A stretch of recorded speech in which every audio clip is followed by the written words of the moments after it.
So I think we can get rolling. Even though we're a small group today, it's great to have Mike Sanders with us, who is going to be speaking about the history of little cherry virus in the Creston Valley. And Mike and Dwayne have worked a long time together. And Mike, you're certainly one of the main reasons that I ended up ever getting into horticulture and the tree fruit business. So it's really a pleasure to have you here with us today. And I don't know if, Dwayne, did you want to say any other words of introduction? Then we can let Mike take.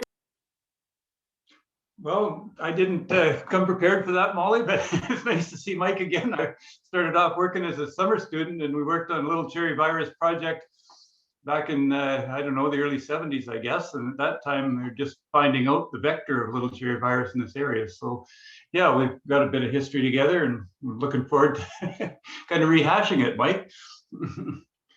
Well, I've got some notes that I'm going to have to go by, Molly and Dwayne, because otherwise I'm going to forget and get out of order. But as you said, I'll have to read them a little bit too. So if you're recording it, that's fine. I'll try and go slow. As you said, we're going to talk about little cherry in the Kootenays, a little bit also in the Okanagan, and about a pandemic right now that's happening in Washington State with little cherry, and not necessarily just one disease, but 3 diseases down there. It really concerns me, and I guess I got involved with this with the Little Cherry Task Force because of my experience in Creston. And I'm not really up to date on anything, but I sure remember what the industry was in Creston when I was there. And most cherry growers and industry personnel don't really realize just how bad little cherry disease is, because nobody has really ever seen it on a big scale. And I think Dwayne and I may be a couple of the last people around that have really witnessed little cherry on a commercial scale. I just hope what I say can stimulate people to take this disease serious, because you certainly don't want to see it come back again. I read a report just recently, and I think it sums up little cherry very accurately. It describes little cherry as one of the most economically destructive diseases of sweet cherry. And I think that's quite true from what we've seen. As we look back at the history of cherry industry in the Kootenays, and I'm not just talking about Creston, I'm talking about the entire central and west Kootenays, we realize that that statement is bang on. At one time, the central and western Kootenay region was a major cherry producer growing world-class cherries, very much like you grow today. There were commercial and semi-commercial cherry orchards in Creston, all along up the lake, as far north as Johnson's Landing, over at Shuddy Bench near Caslow, all along the west arm of the lake and into the Arrow Lakes. A lot of the orchards were rather isolated, and they had to get their fruit out to the packing operations by sternwheeler. Big problems, however, started in 1933, when little cherry disease was first noticed in sweet cherries in an orchard east of Nelson. Trying to find something here. There.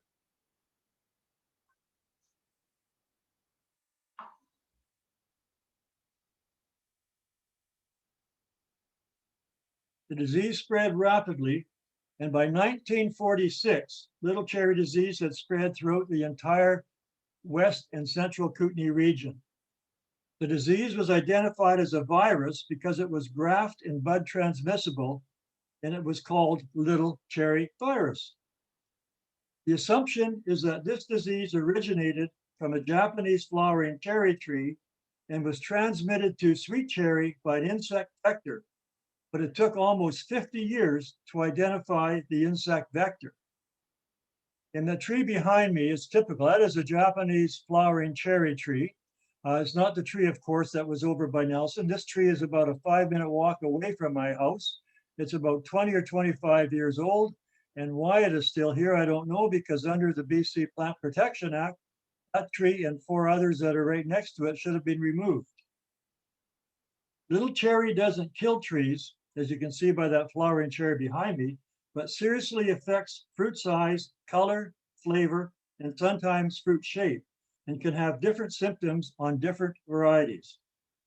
My observation is that even though there are lots of small, poorly colored fruit on infected trees, There can still be some larger fruit that is almost, and I stress almost, marketable, but not enough of that fruit to be commercially viable, and it doesn't seem to be the same every year on the same trees. Because of trees becoming infected with little cherry, many acres of cherry trees were removed or abandoned throughout the central and west Kootenay, but some small plantings were kept, especially in the Creston area. I worked in Creston from 1970 until 1979.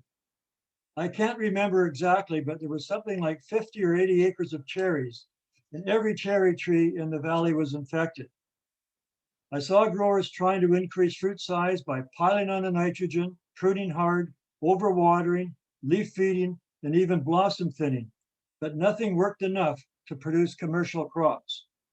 And a little bit of we did see some improvement where there were some nutrition problems, where we saw people with really little cherries get up to be little cherries. But basically, the reality is that because little cherry is a virus disease, there's no real control for it. The only control is tree removal. If you wait too long to remove one infected tree, you will probably end up removing many more because of spread. Regardless, until about 1976, a small bit of Creston fruit was packed and sold commercially. Most, however, was not commercially marketable and was only barely useful for roadside and U-pick sales. In years with low tourism activity, cherries could be a hard sell. My guess is that growers kept some cherry trees because it was a cash deal in the summer when cash was short, and in many cases it was probably easier to keep the trees rather than renovating to another crop. I had 8 or 9 cherry trees in my apple orchard, and the effort of trying to sell cherries, whether picked or U-picked, just wasn't worth it. We canned some of the fruit, but not much of it ever got eaten. So the story is that from 1946 into the early 1980s, the Creston cherry industry was not commercially viable, and commercial shipments steadily declined until 1976, when the packing line shut down. Through all those years, a tremendous amount of research was done by plant pathologists and entomologists from Summerland and elsewhere. Much of the research was trying to determine how did the disease spread, but nobody came up with an answer. So the question is, if into the early 1980s, if all the trees in Creston are diseased and nobody knows what spreads the disease, how come you're growing cherries commercially in the Creston Valley today?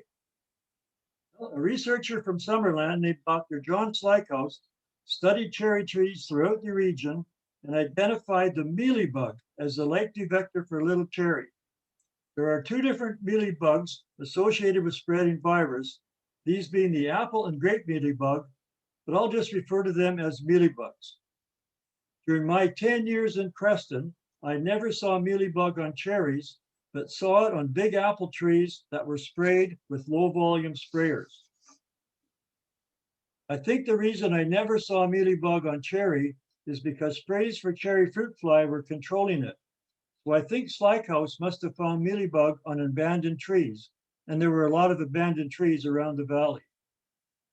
Slykehouse also made the connection that sweet cherries in the Fraser Valley and Lower Mainland, where Japanese flowering trees are common, did not have little cherry virus, but there were no mealybugs in that area. Research and experience to date substantiates mealybug as a main vector, but it doesn't necessarily mean there aren't other vectors. They just haven't been identified yet. I don't know all the details, and maybe Dawn or Dwayne can help in this, but once mealybug was identified as a vector, a concerted effort was made to eradicate all cherry trees and wild hosts in the greater Creston area, implement a mealybug control program, and replant with virus-free trees. That is how your cherry industry got reestablished, and this program commenced in or around 1982. I mentioned about wild species.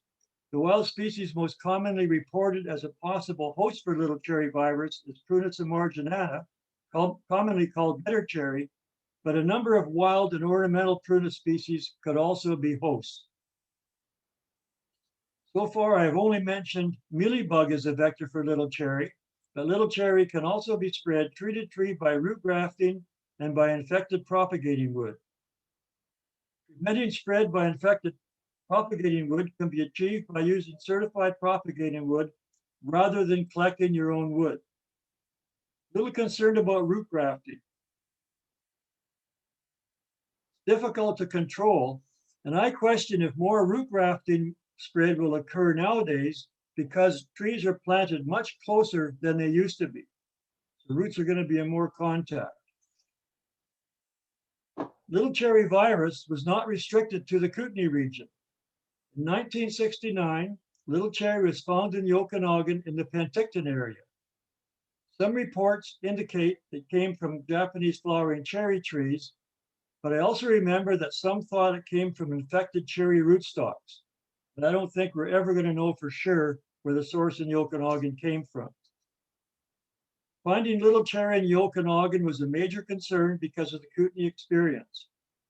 As a consequence, orchard surveys were done annually by the BC Ministry of Agriculture from 1970 until 2003, when they were discontinued due to funding cuts. More than 1,400 trees were identified as being positive for the virus, and most, but not all of these, were removed. In 2002 and 2003, the survey also included the Greater Creston area. 48 trees tested positive for little cherry, and these would have been trees planted after 1982. The fact that little cherry surveys have not been done for the past 18 years is scary because we don't have a clue what the situation is today, and there is no guarantee that all infected cherry trees, wild hosts, and ornamental hosts have been removed. What's highlighting the little cherry issue again is what has been happening in Washington state over the past 7 or 8 years. They have identified 3 diseases causing little cherry, including little cherry virus 2. They have estimated their crop losses and tree removal and replanting costs to be about $80 million US, and classify their situation as a pandemic. Because of what is happening in Washington state and the past history of little cherry in BC, a group got together and formed a task force. This consists of BC Cherry Association representatives, industry specialists, and field staffs. Key in organizing this task force are Gail Cron of Jealous Fruits, Molly Thurston, and Ravi Dhaliwal. The main tasks are to do a survey to determine the status of little cherry in BC and to develop a quick virus test. The survey will also determine any presence of apple and grape mealybugs. The survey will be conducted by the BC Ministry of Agriculture, and the research will be done by Summerland. Surveying is a big job which includes orchard mapping, observing trees before harvest, and collecting leaves for laboratory testing. Because it is such a big job, the survey this year will not be industry-wide, but limited to hot areas identified from previous surveys. Because of the past history, Creston will also be included. To help the task force get a better picture of little cherry, growers can be a big help. Scout your orchards about a week before harvest for trees having symptoms of little cherry virus. Instruct your workers to be on the watch for unusually small or off-color fruit. Mark any suspect trees and contact your field person or advisor. If you're not familiar with little cherry symptoms or mealybug, refer to the Tree Fruit Production Guide. There's also a leaflet available which was prepared by the task force. Ask your field person or advisor for a copy. If you're one of the lucky ones and little cherry surveyors come to your orchard, please cooperate with them. It will make their job easier and more efficient, which will allow more surveying and sampling to get done so we get a better picture of the situation. I don't think most people take little cherry virus seriously enough because they haven't seen how bad it can be and what it can do to an industry. Those of us who have seen what it can do realize that little cherry is not the type of disease that can be allowed to go unchecked. Thank you. Thanks a lot, Mike, for preparing that presentation. I think just, updating on some of the activities too that the task force is undertaking. Just this last week, the BC Cherry Association was in support of providing the Ministry of Agriculture with up to $15,000 towards a student to help with this virus survey work. We have an excellent student who's been working with Jose at the research station, and Diana has started this week under the under the guidance of Susanna Achimpong and our new plant pathologist, Dustin McLean. So we're already starting to get some information out there in terms of sites that were previously surveyed and found to be positive. And I think that'll be a good starting point. So ideally, we have put in some asks for some additional funding for this work, and hopefully this will, at least this injection from BC Cherry Association, will get us off and rolling, and then likely there'll be some funds hopefully later on from the ministry itself. But as Mike mentioned, there is a handout for Little Cherry identification and some information on who to contact should you have suspects. And I'll circulate that with the video recording as that is now ready to go out to growers. So definitely take a look at it. Feel free to reach out with any questions about it as well. 2003 was a long time ago for the last survey.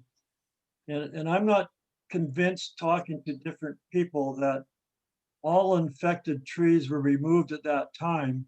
A lot of the cherry land now in that Penticton area has gone into grapes, of course, but there's still a lot of cherries down there. I'm almost afraid of what the survey could show us. And all of a sudden you start to think, well, what about some of the other ornamental and wild species that are out there? And you go into garden shops and you see flowering prunus species around, and they're just, this could be the start of a whole new game of little cherry. It's not a good game. Any comments, Dwayne, on what we did in that? Well, that's really a good summary, Mike. And I think you're right. A lot of people farming cherries today don't realize or recognize the problem that little cherry virus had to this industry. It was 40 years ago or 50 years ago. And even, there's a lot of new faces and new people farming in this valley in the last 20 years that may have never seen symptoms of the disease and not be aware of it. Since I started doing some cherry consulting in the valley in 2005, there was 2 commercial orchards that I suspected there might be a problem with little cherry virus in, and we sent samples away. And in both sites, there was some positive finds. One was in some sweetheart trees. Actually, both were in some sweetheart trees in 2 different blocks.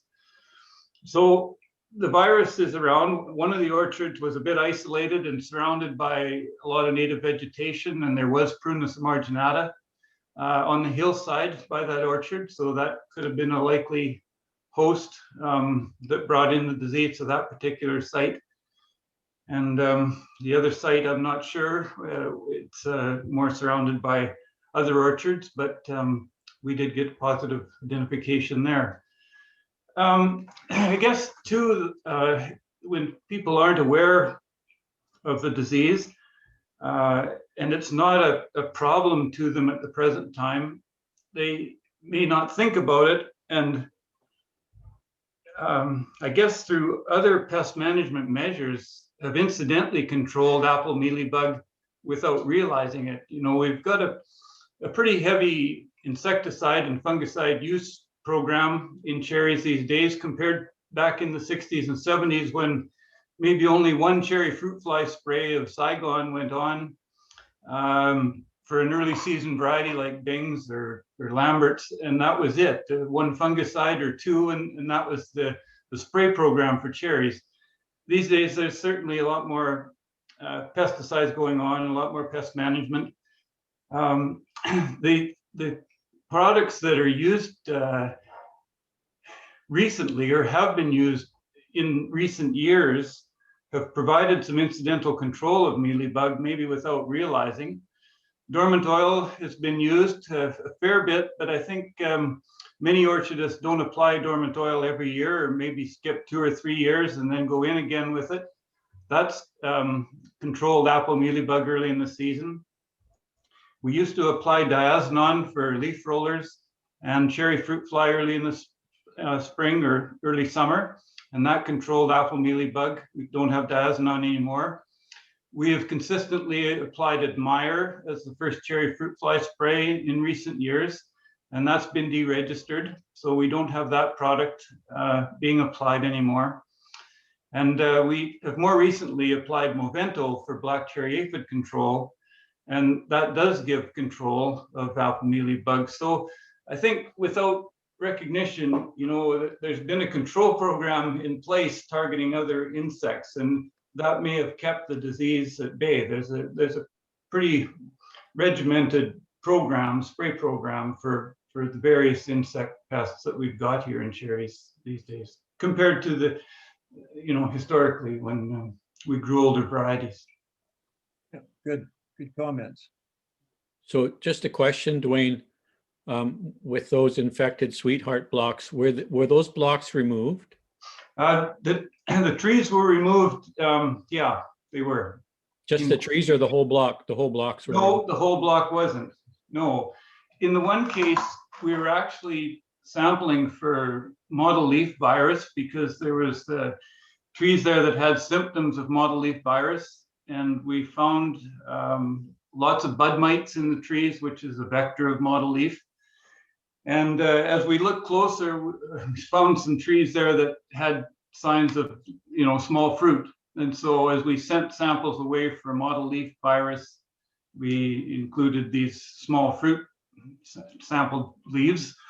And some of them turned out to be little cherry virus 1. But the whole block wasn't removed, just the infected trees. And we did see adjacent trees with mottle leaf coming down in subsequent years. So that root grafting, I think, may have been happening with that disease as well. So another question is with the little cherry disease variants, that, you know, the 2 viruses and the Western X, are they just all kind of different paths to the same end as far as small fruit? Are they different vectors?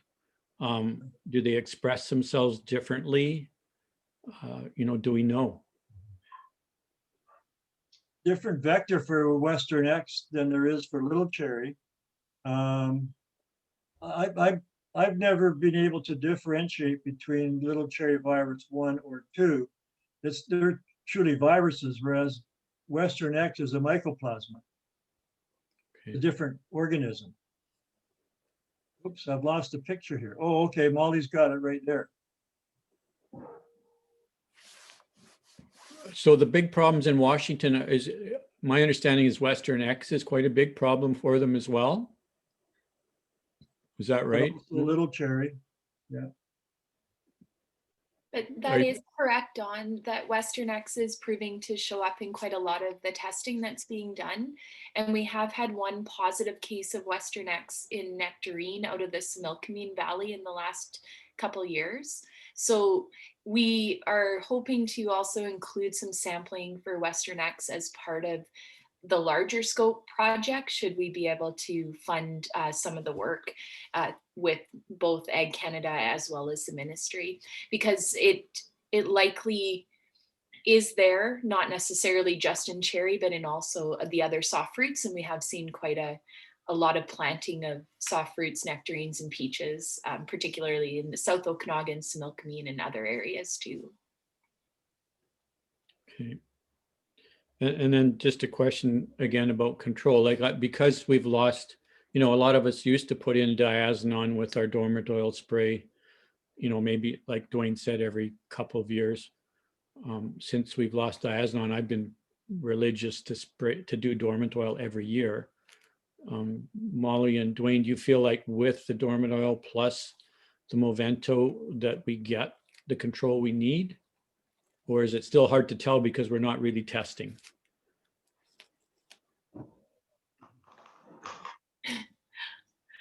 I think it is hard to tell. Don, without testing. You know, also the Admire spray that's going on for, or had been going on for cherry fruit fly would be providing some control. The dormant oil by itself, I think to get really effective control with it, it probably needs to go on under a high volume spray to get the oil to wash underneath the bark and all around the trees very well. Whereas we typically put on dormant oil at a lower volume, 100 gallons per acre, which is effective for red mite control, but maybe not as effective for mealybug control. I think Movento may be our best tool in the toolbox right now as an early season spray when we're targeting aphids to get control of mealybug. You know, in all the scouting around and wandering through commercial orchards that I've done over the past 15 years here, I don't think I've seen apple mealybug in the orchard, just without looking for it hard, but you know, it just hasn't shown up. So it's, I think we've kept it in check fairly well. And if it was present in higher numbers, we'd probably see more symptoms of little cherry virus than we currently do. So I think we've kept it in fairly good control. How frequently we need to spray for that pest, I'm reluctant to say, because I'm not so certain that we've done a good job of monitoring for it. And we don't really know how widespread little cherry virus is or might be through our orchards. Right. Well, I feel bad. I feel good that I do go at 200 gallons plus per acre with my dormant oil. So I'm feeling The good. worst apple mealybug I saw was in an apple orchard that had fairly large trees, and the grower was using a King Kelder sprayer and putting on about 30 gallons to the acre. And I would go into that orchard in the summer looking for the summer stage, and I'd go right near the top of the tree. And it was obvious that part of the tree was not getting coverage with the low gallonage. And you just, right at the top of the tree where you've got all those little suckers and knots and stuff at the top, just loaded with mealybug.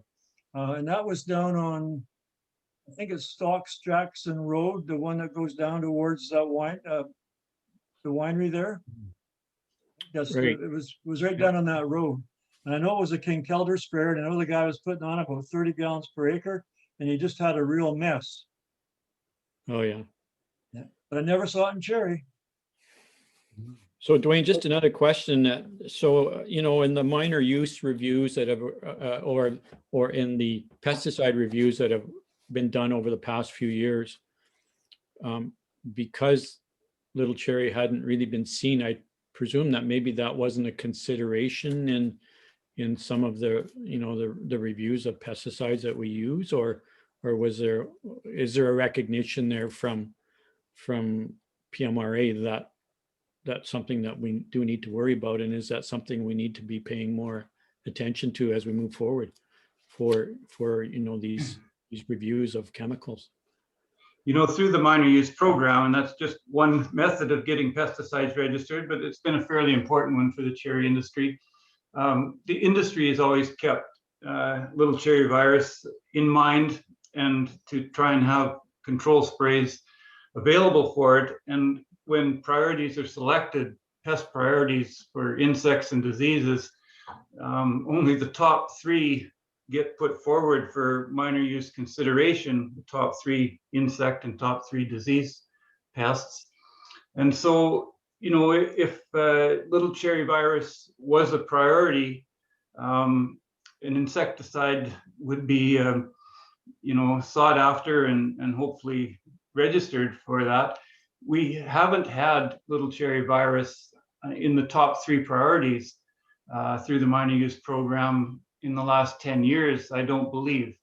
You know, there's been more focus for disease control on brown rot, botrytis, powdery mildew, and for insects, cherry fruit fly, SWD, and brown marmorated stink bug.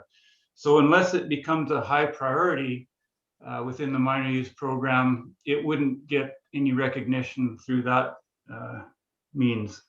But it's maybe one that should move forward as our insecticide use patterns change, because like I say, there's products that we've used targeting other pests and got incidental control, and we may not realize it, that we start to run short of chemicals before it's too late.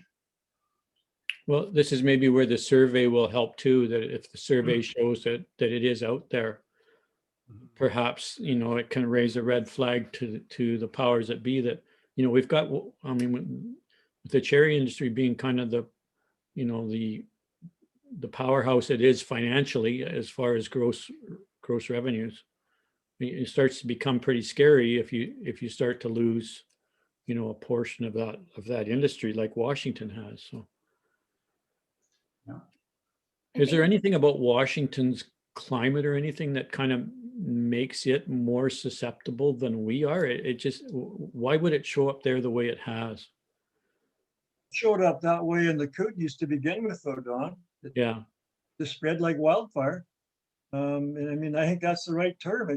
That's a big area we talked about, all the way from just east of Nelson up to Johnson's Landing and all the way up the Arrow Lakes and down into Creston. It's pretty much a big rapid fire there. I went down into Washington State about 7 or 8 years ago and toured around with Craig Young, a fieldman for one of the packing houses down there, and he was commenting on little cherry virus showing up in some orchards. And we went out to about 5 orchards one morning together, and they were just picking Rainier, and they had Rainier fruit in boxes in the orchard with apple mealybug crawling all over the stems. And we walked further back into the orchard, and he said, this Bing block's got little cherry virus.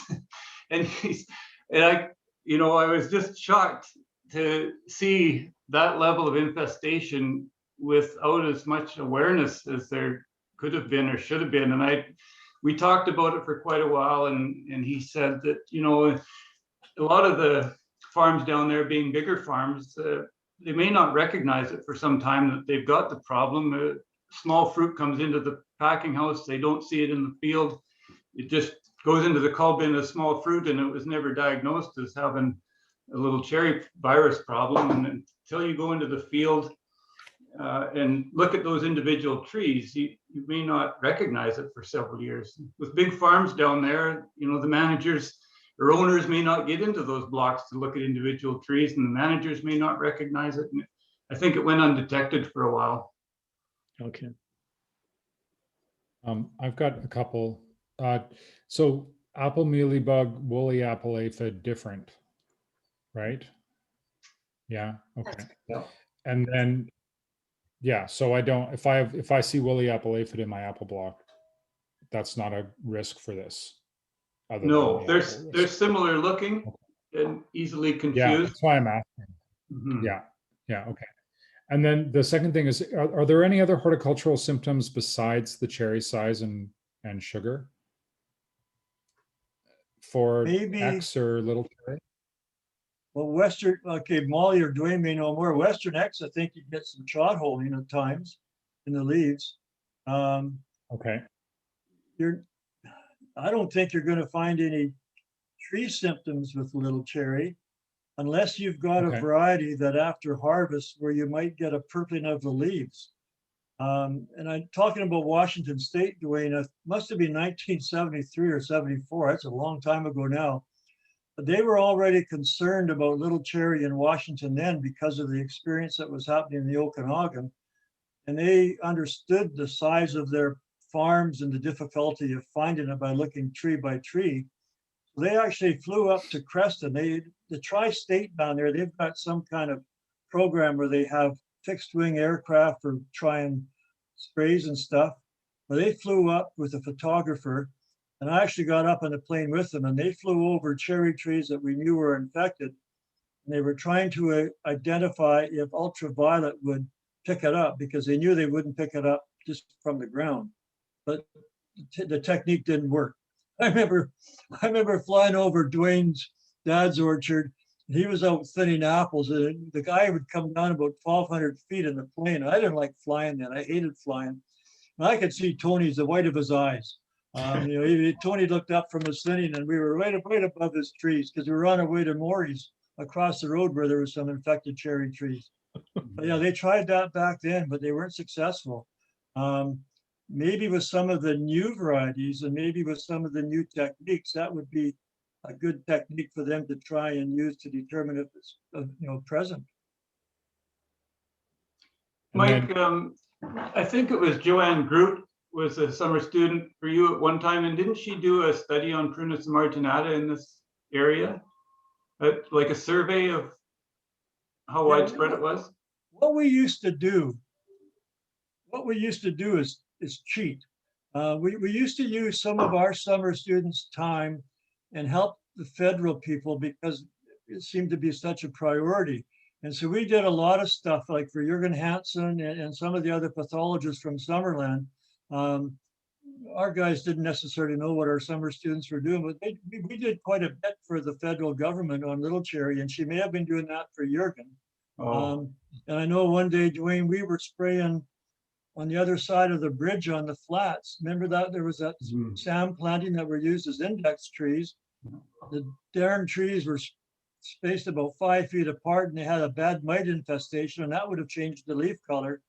So we did the spray, and Dwayne drove the rig, and I got underneath the trees and I sprayed. I came out of there almost loopy because we were using a disyston, I think it was, something really strong. We did quite a bit for them, and I think Joanne was involved with that part. I just wondered if that survey showed that how widespread or locations where Prunus marginata existed, and how big a threat that might be. I don't know where that data would be. I don't know either, and I start to as soon as I think about Prunus marginata, I think about a lot of the other ornamental prunus species that are now available that could or might be host, who knows.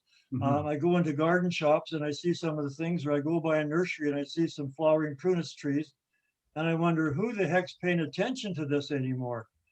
The same as that tree I showed, the flowering cherry tree 5-minute walk away from here.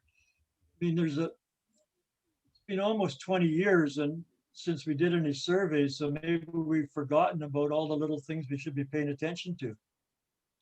There's quite a bit of new planting going on out in the Canyon, even Lister and Riverview area, Mike, and just driving along Canyon Lister Road and out through Riverview and around, there's Prunus marginata growing along the roadside there, just in the ditches. There's a fair bit, because I was using those plants to monitor cherry fruit fly a number of years ago. But they're certainly present around, and whether or not it could be more of a threat to those orchards that are going in right next door to those plants. I guess a survey of mealybug might help to point that out as a real concern. Yeah, I would hope, Molly, that maybe as we get into this research, that some of these wild species might be checked even. Yeah, and that was something actually we had just discussed last week, Mike, was that, we would like to look at some of the wild species, particularly in the Creston area. And also, one of the things I am really excited about this work is that we have this student who is going to help to do the vector survey and so look at mealybug, because I think, as we've said in Dwayne's comments about, we've likely been doing some control, but we also don't really want to encourage growers to go out and spray for something that they may or may not have. So we would like to get this survey of vectors done, figure out, do we have hotspots of mealybugs? Where are they? And, then we can make a more targeted approach to it. So it's surveying and looking for fruit symptoms, but it's also looking for vector presence. And so I think those two things together actually give us quite a bit more power in our decision making and also determining what the spread of this potential virus is. So, Dwayne, do you ever get up into the Robbson area anymore? No, not very often, no. I know that when I've driven through there's still cherry trees, old cherry orchards, old orchards through there. I've often wondered if it wouldn't pay to take some of the industry leaders over to show them some of those trees just at harvest time. Sometimes to see is to believe, and because they're still going to be infected. That area wasn't cleaned up, and there are going to be some. I haven't been over there for years, but I wondered about if there were still trees there. It might be a good show and tell for some of the industry leaders to make sure we do attention to the little cherry. So I just have a question, Molly, that pamphlet or whatever you had up on the screen, is that the one you guys have put together, or is that from Washington, or what? Yeah, that's what we've just put together, Don, and with a lot of really good images, recent images that have been provided by Washington. So we've had great collaboration with Tiana DuPont and Scott Harper, who are part of the Washington task force.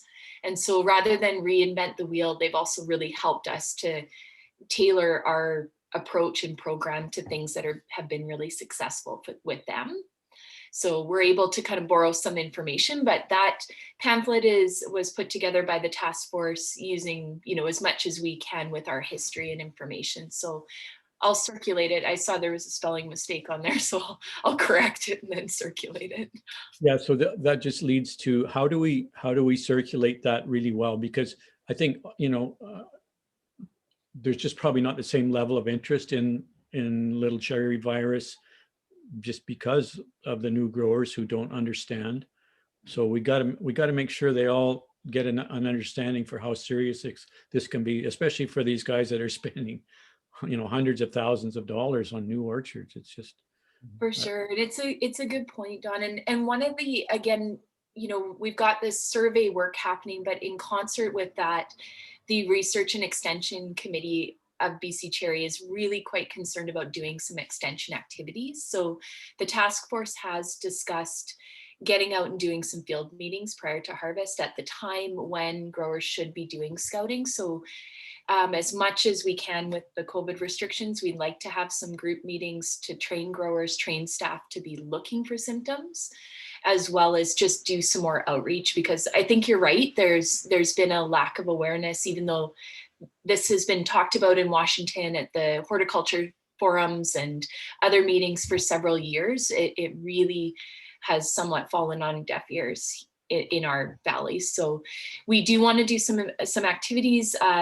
The BC Cherry will circulate to their listservs as well with this information. Some of the pack houses have committed to helping with extension activities. So we'll try to get out as much as we can. And I think for a number of us, Gail and I'll probably take the north, and hopefully we'll do some things here in Creston. We'll do the North Okanagan, and our hope is Sarah Lean and Christine Bruneau will take the South Okanagan and Similkameen and try to do grower outreach in those areas. Okay. Good. Well, thank you very much, you guys. Good work. Good seeing everybody. Nice to see you, Mike. If I ever quit farming, I'll come over and go golfing with you. Well, one of these days, when COVID kind of goes away a little bit, we're going to come over, and some of our friends in Creston, old neighbors and stuff, are getting pretty old, and we would like to see them. We're going to come over to Creston, and I'll be playing some golf, but Good. not in a tournament. I don't want to embarrass myself like that anymore. Great. Well, thank you very much. Thanks, Mike, for joining us. It's really great to have your perspective in the history, of course. And I think we probably will wrap up there, unless, Dwayne, did you have anything else you wanted to share before we? No, I think that's it, Molly. That's great. Okay. Super. Well, thanks everyone for joining, and I'll send out the recording and the information. And Mike, as a big thank you to you also for chairing the task force, because you've definitely been called out of retirement and are taking on quite a large role and advocating for the industry. I can be a better shit disturber than most because I don't have any affiliation. So I'm probably not, I may be out of date, but it's probably not a bad choice for the job. But there's things that have to be done, and we've all understand that. So we're going to try and get it done. Good seeing everybody. Yeah. All right. Great. Thanks all.